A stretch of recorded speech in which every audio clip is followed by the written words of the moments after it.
సంవత్సరాల తరబడి government job కోసం వేచి చూస్తున్నారా? కేవలం 8 నెలల్లో మీ కల నెరవేర్చుకోండి. వెంటనే కింది నంబర్స్ కి కాల్ చేయండి.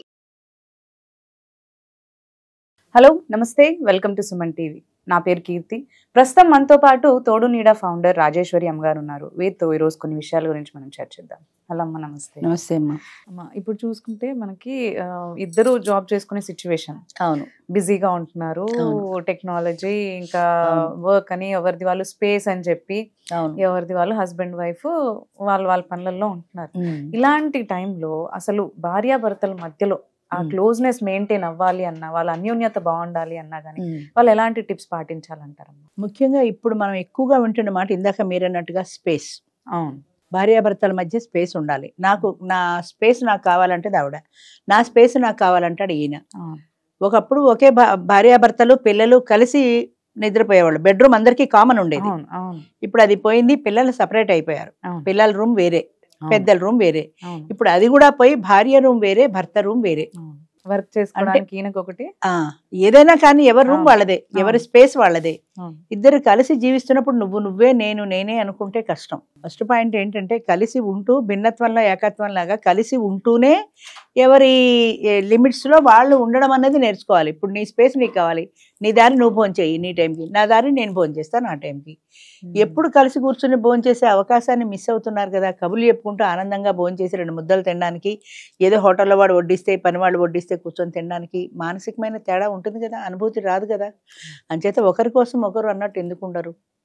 ఒక బ్రేక్ఫాస్ట్ కానీ, ఒక భోజనం కానీ, లేదా కూర్చొని కబుర్లు చెప్పుకోవటం కానీ, ముఖ్యంగా భార్యాభర్తల మధ్యన స్పేస్ సంగతి నాకు తెలియదు కానీ ఒక అనుబంధం అనేది ఉండాలి. కలిసి కూర్చొని రోజు 1 గంటైనా మాట్లాడుకోగలగాలి. సాయంత్రం ఆఫీస్ నుంచి వచ్చిన తర్వాతే మీరు ఫోన్లు మాట్లాడుకోండి, వంట చేసుకోండి, ఏమైనా చేసుకోండి. మీరిద్దరూ కలిసి గడిపే సమయం ఖచ్చితంగా ప్రతిరోజు కొంత ఉండాలి.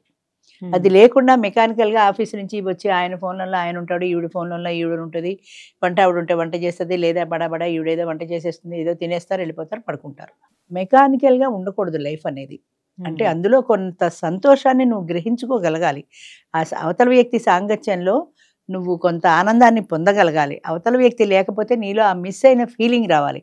ఈ హోటల్ కాకపోతే ఆ హోటల్ అన్నట్టు, ఇవాళ మా ఆవిడకి ఖాళీ లేదు కదా, ఎవరన్నా గర్ల్ ఫ్రెండ్ ఉందేమో ఎత్తుకుందాం అని వెళ్ళిపోతే అది సాంగత్యం ఎలా ఉంటుంది అందులో? అంతేతే భార్యాభర్తలు అన్న తర్వాత వాళ్ళ మధ్యన మెయిన్ బాండింగ్, ఎమోషనల్ రిలేషన్, ఇవి కంపల్సరీగా ఉండాలి. వాళ్ళ కష్టం నా కష్టంగా చూసుకోవాలి. ఇప్పుడు భార్య ఒంట్లో బాగాలేదంది అనుకో, డాక్టర్ దగ్గరికి వెళ్ళు అంటాడు ఆయన ఫోన్ చూసుకుంటూ.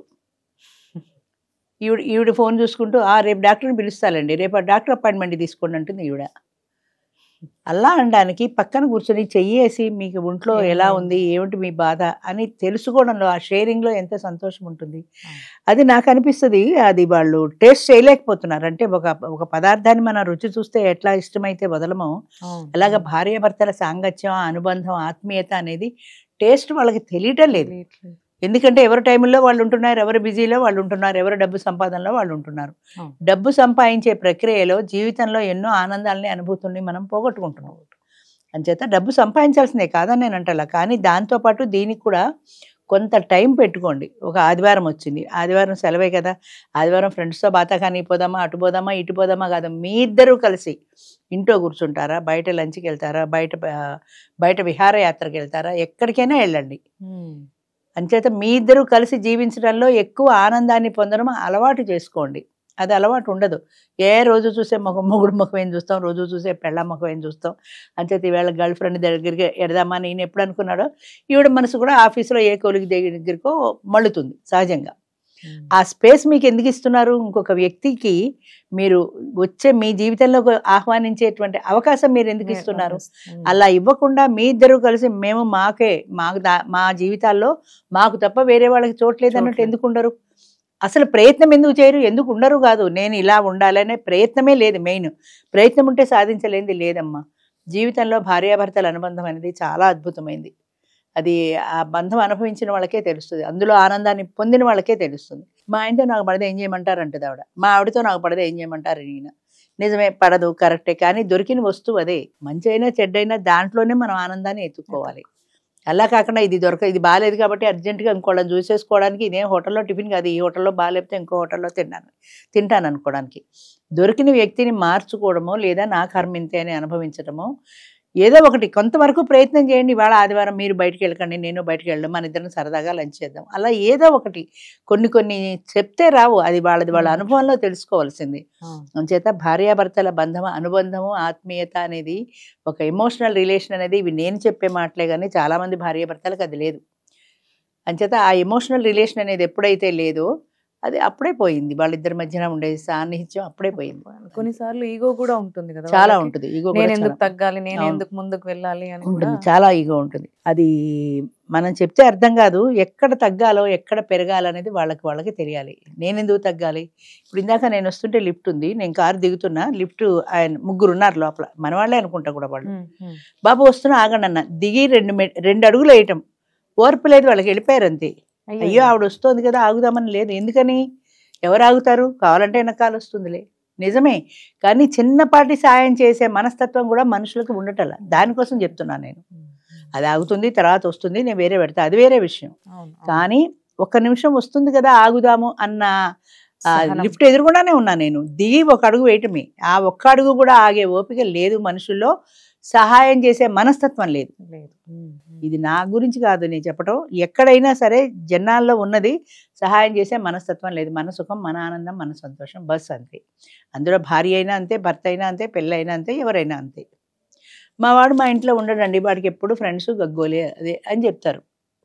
మీరెందుకు నచ్చ చెప్పరు? ఇవాళ ఆదివారం కదరా, డాడీ ఇంట్లో ఉంటారు, నువ్వు నేను పిల్లలు అందరం కలిసి సంతోషంగా గడుపుదాం, మనం పిక్నిక్ వెడదాం, లేకపోతే జూ కడదాం, లేకపోతే హోటల్కి వెడదాం, ఏదో ఒకటి అని చెప్పి ఆ పిల్లల్ని కన్విన్స్ చేసి అట్టుపెట్టి చూడండి ఒకసారి ప్రయత్నం. వాడు ఫ్రెండ్స్తో వాడు వెళ్ళిపోతాడు, ఈవిడ ఫ్రెండ్స్తో ఈవిడ వెళ్ళిపోతుంది, ఆయన ఫ్రెండ్తో ఆయన వెళ్ళిపోతాడు. 3 జీవితాలు. ఏమన్నా అంటే స్పేస్ కావాలి. ఇది ఒక పెద్ద ఫ్యాషన్ అయిపోయింది. ఎవరి జీవితాలు వాళ్ళవి కాదంటారా, తప్పనిసరిగా ఎవరి స్పేస్ వాళ్ళకు ఉండవలసిందే. కానీ అది ఒక ఫ్యాషన్గా మారిపోకూడదు కదా. వీటన్నింటి మధ్యన మాది అనే ఒక జీవితం ఉంది, మాకు ఒక కుటుంబం ఉంది, మేం కుటుంబ సభ్యులము అనే మనాన్న ఫీలింగ్ పోయింది. నా స్పేస్ కావాలి, నాకు నా స్పేస్ కావాలి, ఈయనకి నా స్పేస్ కావాలి, పిల్లాడికి. ఎవరి స్పేసులు వాళ్ళవి, ఎవరి దారులు వాళ్ళవి. ఇంకా అక్కడికి ఒక ఇంట్లో ఉండడం ఎందుకు? అంచేత మన అన్న ఫీలింగ్ లేనిదే ఆ అనుబంధం ఆత్మీయత అనేది ఉన్నప్పుడు మాత్రమే అది తెలుస్తుంది. అది లేనప్పుడు తెలియదు. ఎన్ని సంవత్సరాలు కలిసి సంసారం చేసినా అది ఉండట్లా. నిన్న ఫోన్ చేసిన ఆవిడే సాక్ష్యం నాకు. ఆవిడకి చెట్టంత కొడుకుండి నేను విడాకులు తీసేసుకుంటాను మేడం అంది. ఇవాళ విడాకులు అడిగితే రేపు తీసి చేతిలో పెడతారన్నట్టు మాట్లాడుతుంది ఆవిడ. ఆ పిల్లాన్ని ఎలా పెంచుకుంటావు విడాకులు తీసేసుకుని? అవతల వాడు మోసం చేస్తే వాడు మంచివాడు అయ్యండి, మంచివాడని బోర్డు ఏమైనా రాసి ఉంటుందా? అంటే ఊహలు ఎక్కడ దాకా వెళ్ళిపోతాయంటే అన్లిమిటెడ్, దానికి ఒక సరిహద్దు లేదు. నువ్వు ఊహించుకుంటావు కానీ ప్రాక్టికల్గా ఆలోచించట్లేదు కదా. ప్రాక్టికల్గా ఆలోచిస్తే ఈ పిల్లాడు ఎక్కడో చదువుతానంటాడు, వాడు ఎక్కడో తిరుగుతాడు, వాడిని నువ్వు కంట్రోల్ చేసే కెపాసిటీ ఉందా? నువ్వు తిరగలేదా? నాన్న వదిలేసి నువ్వు పెళ్లి చేసుకోలేదా అని వాడు అడిగితే అంటాడు. అలాంటి పరిస్థితి తెచ్చుకోకుండా మనం నిజాయితీగా ఎందుకున్నాం? పైగా ఇక్కడ ఈయన ఏమైనా క్రుయాలిటీ ఏమైనా చూపిస్తే, పోనీ డొమెస్టిక్ వైలెన్స్ ఏమైనా చూపిస్తే అనుకోవచ్చు, అదే లేదు. అయినా సరే నీ కోరికలకు అంతులేదు. నేను మంచివాడిని పెళ్లి చేసుకుని ఏదో ఆ మంచివాడు ఇలా ఆకాశంలోకి ఎత్తేస్తాడన్న నీ భావనే కానీ ప్రాక్టికల్గా ఎక్కడ ఆలోచించట్లా. ఎందుకు చేస్తాడు? నీకు 50 ఏళ్ళ నెత్తి మీదకి వచ్చి చెట్టు అంతా కొడుకుండి నేనే చదివించుకుంటాను నా కొడుకు నన్ను, వాడు భరిస్తాడు నీ కొడుకుని? ఎందుకు భరిస్తాడు? ఆలోచన లేకపోవడం అనేది అది దాని అమాయకత్వం అనాలో తెలీదు, అది దాన్ని ఏమనాలో నాకు అర్థం కాదు. కొంతవరకు అవేర్నెస్ లేకపోవడం వల్ల కూడా అంటారా? తెలిసి ప్రపంచ జ్ఞానం ఉండాలి కదమ్మా. 50 ఏళ్ళు నెత్తి మీదకి వస్తూ ప్రపంచం అంటే ఏంటో తెలీదా? ఆ మాత్రం ప్రపంచ జ్ఞానం లేకుండా ఇది తెలిసిందా? విడాకులు ఇచ్చేసి ఇంకో పెళ్లి చేసుకోవాలని తెలిసింది. ఆ పెళ్లి కాకపోతే ఇక్కడికి వచ్చి ఎవరినో వాళ్ళని చూసుకోవాలి, తోడు ఉండేలా అని తెలిసింది. ఇది తెలిసింది కానీ అది తెలియలా. అంటే నీకు కావాల్సింది నువ్వు గ్రాస్ప్ చేసుకుంటావు, నీకు అక్కర్లేని వదిలేస్తావు అంతే. మంచి చెడ్డ విచక్షణ అన్నది లేదు మనుషుల్లో. అది చేసుకుంటే ప్రాక్టికల్ గా రెండో నష్టం ఏంటి అనేది, ఇప్పుడు ఒక పని మనం చేస్తున్నాం అంటే దానివల్ల లాభమా నష్టమా, మంచా చెడ్డ, సమాజం హర్షిస్తుందా హర్షించదా, మనం చేసే పని ఎలాంటిది అని ముందు మనకు ఒక నిర్ణయం ఉండాలి. అది తప్పుడు పని అని అనుకుంటే వదిలేయాలి. లేదు అది చేయడంలో తప్పు లేదు, ప్రపంచం ఎదిరించినా సరే ఇది తప్పు కాదు అని అనుకుంటే ధైర్యంగా ముందుకెళ్ళాలి. ఆ విచక్షణ తెలియాలి. రెండింట్లో తప్పేది చెడ్డేది అనే విచక్షణ మనకి తెలియాలి. మంచి చెడు విచక్షణ తెలిస్తే అప్పుడు మనం ధైర్యంగా ముందుకెళ్ళాలి. అంతేగాని ఏదేదో ఊహించుకుని నేను అన్నీ ఊహించుకున్నా నాకేది జరగలేదు, నా జీవితం ఇంతే అనుకుని నిరాశపడితే ఏం లాభం? అది. థ్యాంక్ యూ అమ్మా.